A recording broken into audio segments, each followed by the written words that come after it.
ABC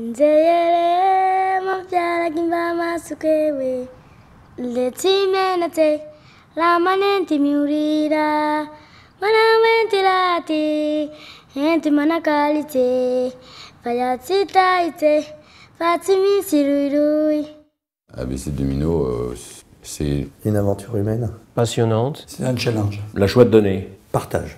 C'est une œuvre commune.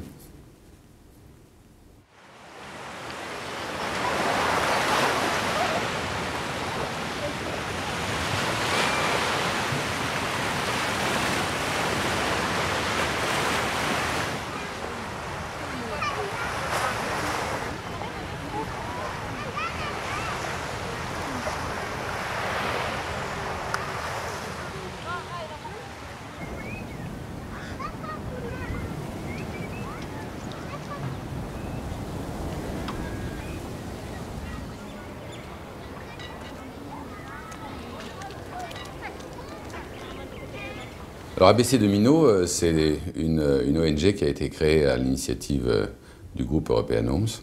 Ça a été une idée assez géniale de dire on a travaillé 30 ans ensemble, toute une équipe, pourquoi on ne va pas continuer dans autre chose?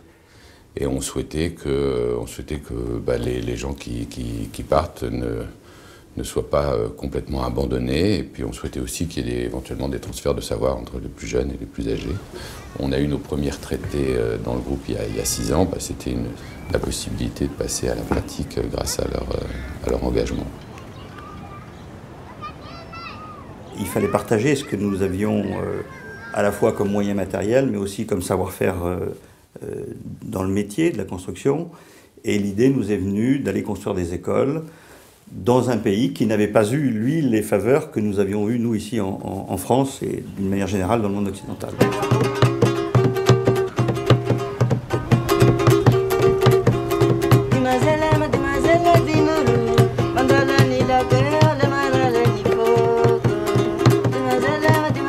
Nous avons donc cherché des pays. Les pays les plus pauvres ils sont facilement identifiables. Madagascar en faisait partie. C'était un pays de l'Afrique francophone. Et par ailleurs, il n'y avait pas de décalage horaire. C'est un accessoire, mais ce n'est pas non plus un accessoire qu'il faut négliger parce que s'il y a trop de contraintes dans la démarche humanitaire, on peut mettre sa pérennité en péril. Donc il fallait qu'on ait un projet, d'une conception de projet, d'une ambition, puis d'une action. Et l'action se retrouvait à Madagascar de façon assez évidente.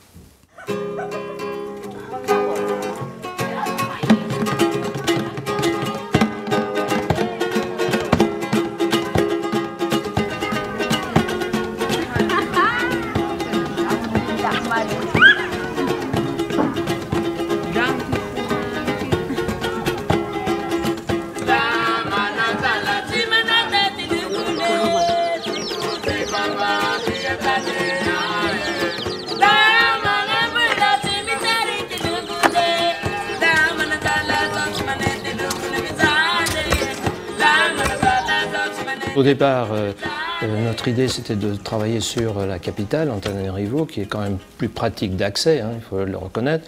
Mais bon, les difficultés de trouver des terrains, de trouver des accords avec les administrations, etc., nous ont incité à aller chercher en province, en province malgache. Le secteur dans lequel on intervient, c'est un secteur qui est très inaccessible, puisque pour y parvenir, en fait, il faut environ 8 heures de 4x4 depuis la ville de Tuléar, qui est une ville sans doute aux alentours de 300 000 habitants. Donc c'est une zone très, très désertique. On est vraiment dans la brousse du sud typique. Ce qui nous intéresse là, c'est quand même l'éducation des enfants. Et on s'est rendu compte que les associations n'étaient pas présentes du tout, compte tenu des difficultés d'accès de la zone. C'est une zone de pratiquement 50 000 habitants dans laquelle il y a à peu près 70% d'enfants non scolarisés. Il n'y a quasiment aucune école. Et c'est donc dans ce village d'Amboula où on a construit la première école. Cet isolement aussi fait que c'est encore un pari et que c'est bien de pouvoir l'engager. C'est ça qui nous plaît, en fin de compte. C'était quelque chose d'impossible et comme on ne savait pas que c'était impossible, on l'a fait.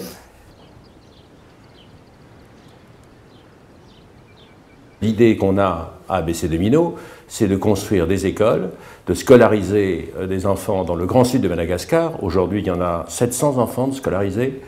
On essaye de suivre cette scolarité. En plus, comme nous sommes des constructeurs à la base et que cette équipe a travaillé ensemble pendant 35 ans au moins, l'idée qui est géniale, c'est de continuer dans ce métier qui était la construction et de faire des bâtiments qui sont très bien incorporés dans les sites. La conception, elle est de plusieurs ordres. D'abord, il faut faire des choses simples, des choses pérennes. La vraie difficulté, c'est que là-bas, les contraintes, c'est essentiellement le soleil, le vent, et notamment les cyclones. Donc l'idée qu'on avait de faire du dur, puisque là-bas, les anciennes écoles ou les collèges sont faits essentiellement en bois. Ici, c'est une école et puis une église, oui, à la fois. Aujourd'hui, c'est une église parce que l'école était complètement fermée. Par classe, il y avait 20, 30 par classe.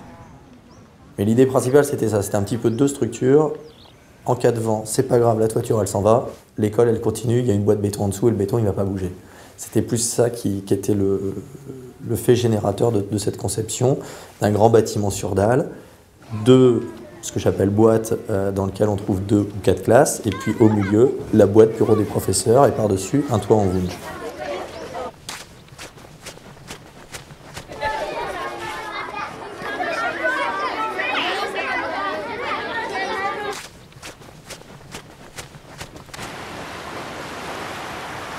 En fait, Amboula est un village de Vèze. Les Vèzes, ce sont des nomades qui vivent près de la mer et qui vivent de la pêche.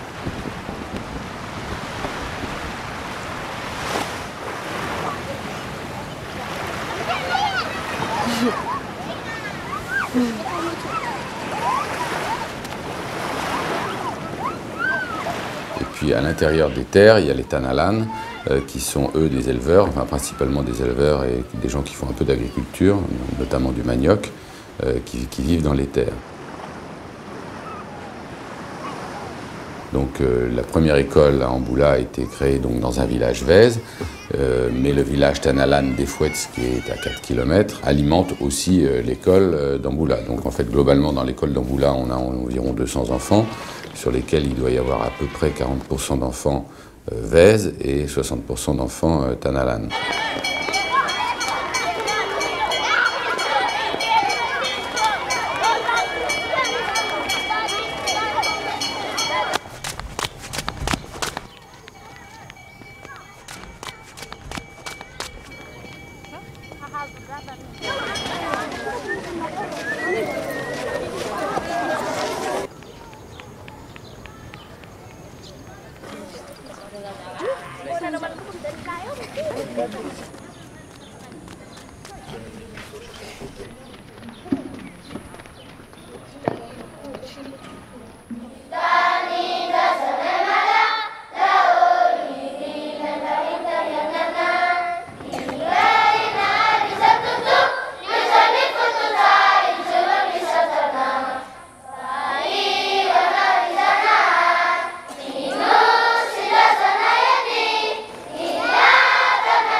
À Madagascar, les parents ne sont pas encore obligés d'envoyer leurs enfants à l'école. Ce n'est pas encore obligatoire. Mais je crois qu'aujourd'hui, les parents malgaches sont plutôt motivés à envoyer leurs enfants à l'école. En ce moment, par exemple, en Boule, ils ont commencé à comprendre que l'école, ça fait du bien pour eux. On voit très bien que les enfants d'Amboula, parce que ça fait 4 ans là, ça commence à évoluer. Et ils arrivent en ce moment de discuter un peu avec les voisins. Et c'est pour ça qu'il y en a des parents d'élèves qui comprennent en ce moment qu'il faut envoyer les enfants. Même si c'est trop dur pour eux de payer l'écolage, ils arrivent à envoyer leurs enfants. L'école est gratuite. Cependant, les élèves et les parents d'élèves payent ce qu'on appelle un écolage à l'association des parents d'élèves. La dite association et le dit écolage permet d'acheter des fournitures scolaires et d'amener un peu de confort et d'équipement aux élèves. C'est une volonté que nous avons eue pour ne pas rendre l'accès à l'école totalement gratuit, ce que nous aurions pu faire. Mais c'était une option, il fallait qu'il y ait un acte volontaire de la part des familles pour mettre leurs enfants à l'école. Mais il a fallu pratiquer l'écolage parce que ne pas pratiquer l'écolage, même dans l'école publique, ça voudrait dire que l'école n'a pas de valeur. La cotisation de l'écolage est extrêmement modeste. Normalement, je dis bien normalement, tous les foyers doivent pouvoir la donner.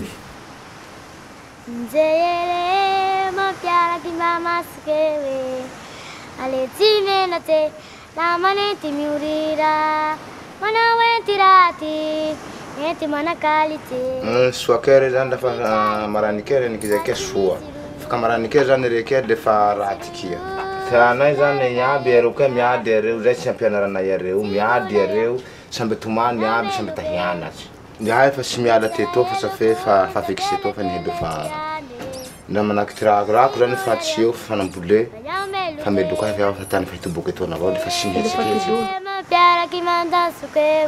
mianky namindaka zany majalabe halefa areo iaby de mianatsy so tsy iaby tsy samby tiana aby zany areo iaby ty asa hataoko areo defa afatsy ty asa hataoko areo zay tokony efa maha ty azo areo fa fianarany moa misy dikany ty mampisy dikany azy afaka raha mosery lafa ohatsy zay tenandranahazy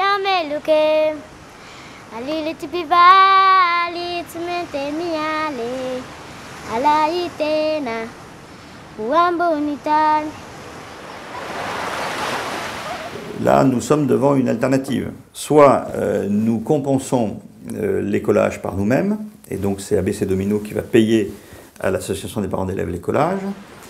Nous risquons de créer ainsi une certaine injustice, pourquoi eux et pas d'autres, et nous ne pouvons pas payer la totalité de l'écolage.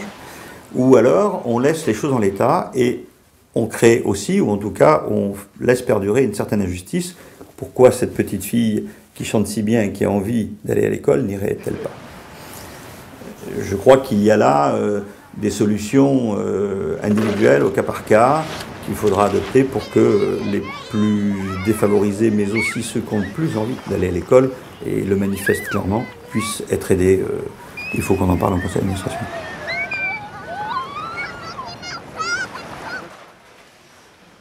Bon, vas-y Julien, le remède? Le remède agira rapidement. Le remède agira rapidement. Moi, j'enseigne la classe de CM1. Le CM1 et je m'occupe de toutes les matières, comme toutes les profs d'ailleurs. On s'occupe tous de toutes les matières. Oui. Quel est le terminaison qui correspond au le remède? Le remède agira. Hein? Terminaison? R-A. On fait le français, le maths, le sciences naturelles, la géographie. On fait aussi de l'histoire de Madagascar. Et puis quelques morales. Et puis il y a le gym, l'éducation sportive.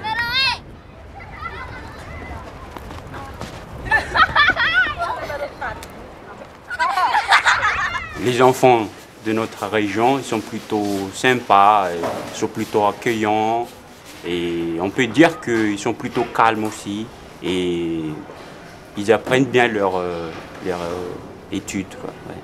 Je crois que vu que nous sommes plutôt reculés sur le plan géographique parce qu'il y a la route, le mauvais état de la route, on est plutôt isolés. Alors les enfants d'ici sont plutôt réservés. Bien sûr qu'il y a une ou deux enfants qui sont plutôt turbulents, mais en gros ça va. On peut les cadrer facilement. Vous savez combien? Vous savez combien avec Jean?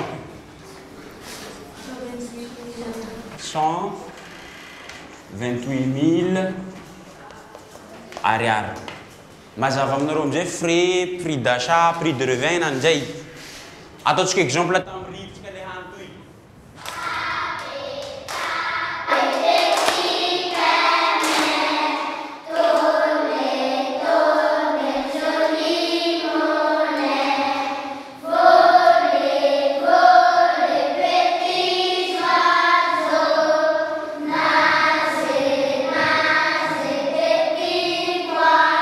Je m'appelle Radisson Chubienne-Venus, mais tout le monde m'appelle Chubienne.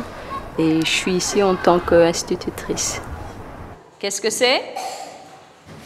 Mes élèves, ce sont les plus petits. Ils commencent à peine à lire et à écrire. Feuille. C'est une feuille.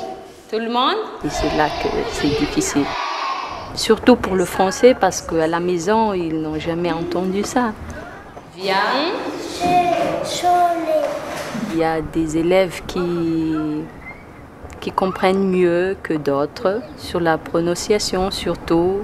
Il y a des élèves qui sont plutôt difficiles. Surtout ici, le O et le OU, c'est ça le plus difficile, mais je crois que ça va. Monsieur, bonjour. Que temps fait-il? Monsieur, c'est un beau jour. c'est un bon jour. Beau jour. Bonjour. Il faut adapter en parlant malgache, en parlant français, comme ça ils comprennent bien. Me, aptiu. Sai. Monsieur, bonjour. Quel temps fait-il? C'est un bon jour. Beau jour. Bonjour. Monsieur, bonsoir. Quel temps fait-il? Il fait tout noir. On peut facilement leur demander de compter de 1 à 10. Mais par exemple, d'écrire, ça c'est difficile.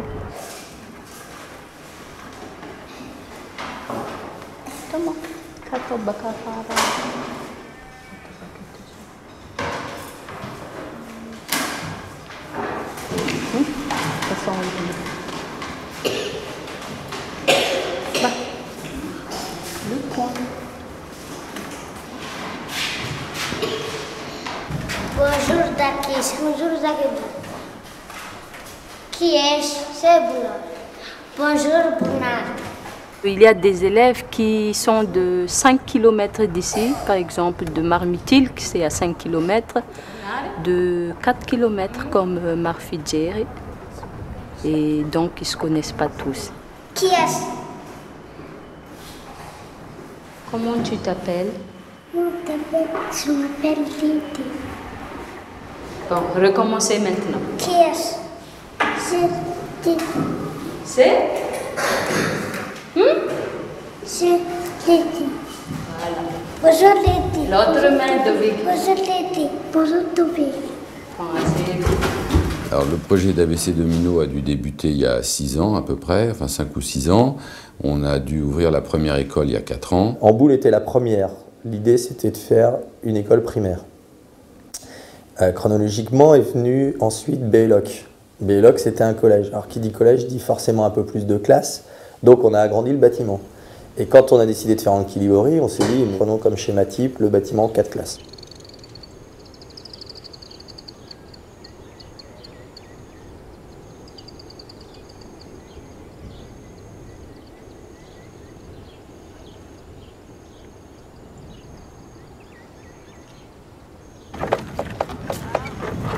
Les gens, ils remercient vraiment beaucoup à l'ABC Domino de mettre des écoles de gauche à droite sur notre coin. Parce que leur but, c'est pour aider les enfants à apprendre, à écrire et à lire, et pour avoir des formations pour eux, quoi. J'espère un jour que les enfants ils continuent leur études. Travailler ici, dans ce coin-là, dans tous les coins du littoral chez nous. Si on leur demande qu'est-ce que tu veux faire quand tu seras grand, Je suis maîtresse de l'école. Je suis un directeur. Sage-femme. Je suis la directrice. Maîtresse, sage-femme. Instituteur. La façon qu'ils travaillent, quoi, l'association ABC Domino, c'est qu'ils attendent la volonté des gens. Ils attendent que si les gens bougent, ils ramènent leurs enfants à l'école, ils payent les écolages, ils travaillent bien avec les instituteurs. Là, l'ABC Domino peuvent refaire un autre bâtiment pour eux. Ils dépendent juste de ça.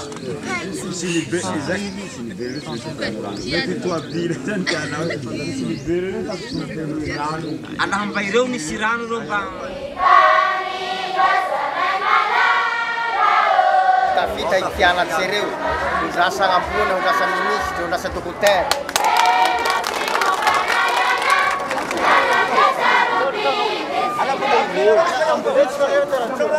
Les projets d'ABC Domino, c'est de construire d'autres écoles. Enfin, la vocation d'ABC Domino, c'est d'abord de construire des bâtiments qui permettent ensuite d'assurer un enseignement. Et puis, si on continue sur la piste, eh bien, il y a encore toute une série de villages dans lesquels les besoins sont considérables. 25 à 30 000 enfants non scolarisés. Il y a 200, 250 enfants par école. On peut éventuellement pousser jusqu'à 350 ou 400, ce qui veut dire que globalement, on a des projets pour de longues années encore.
Ciao,